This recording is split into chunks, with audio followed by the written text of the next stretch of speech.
Hi, welcome to the Nature Foundation at Wintergreen's activity for today. We're going to make candles. Candles come in very handy when the power goes out, or just for mood setting, or if you go camping, and for survival techniques. There are a number of ways you can make candles, but today we're going to show you how to make a jar or a can candle. So the first thing you need to do is determine the vessel that you're going to use to make a candle with. You could use a tin can. You could use a mason jar, and be careful when selecting glass because you need to make sure it can handle high temperature like a mason jar. You can use a breadcrumb container or a cardboard milk carton to make your candle mold. You also need to get some wax. In this case we're just using canning wax that we got from the grocery store. This is Gulf wax. You need some wicking material. This is heavy duty wicking material that we happen to have on hand. You need some anti-stick cooking spray to spray the inside of your mold so it can release, if you're taking it out, that is. And today we're going to add some lavender to our candle to give it some extra scent. And you could add any types of herbs that you prefer. And even essential oils. We have some lavender oil here too. And a selection like this would be good too for your candle mold. It's just an old cookie container, so you could use that too. It's very decorative. So the first thing you got to do is create a double boiler, and we did that with a large container inside a smaller container. And in the large container we have water, and in the small container we have wax, so the wax doesn't get too hot. Now you never want to use containers that come in contact with wax that you use for eating, because it could be toxic. So we've heated up our wax to about 150 degrees and it's been liquefied and looks like it's about ready to go. Now you could do this on stovetop, or you could do it on an open fire or a fire pit, but you always want to be careful if you use fire not to let the wax come into contact with the fire because it's flammable. It could flame up on you.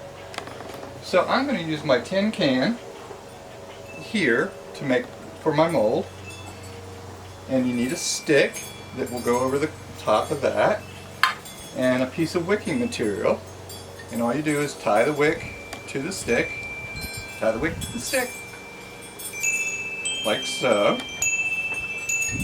and you want the wick to reach the bottom of the container, but you don't want it to go beyond that, so it will hang flat and straight.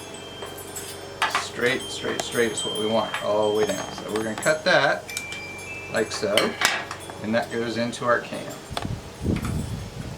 And we'll pull it down a little bit just so we get the right amount.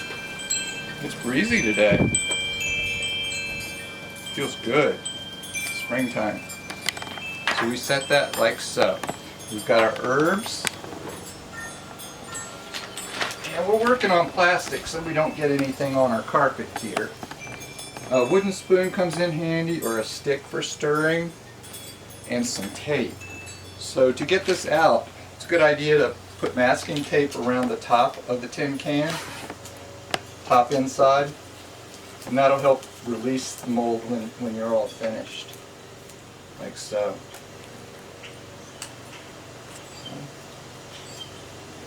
Tape around the top of our mold, and we're going to spray our mold with cooking spray generously. And like I said, this will allow the wax to come out of the mold. Now we have some hot mitts. You always want to be careful when working with hot materials like hot wax. So we're going to put our hot mitts on, nice flowery ones, and pull it up out of our double boiler, being careful not to burn ourselves. And then we're just going to simply pour this into our mold up to just below the top surface.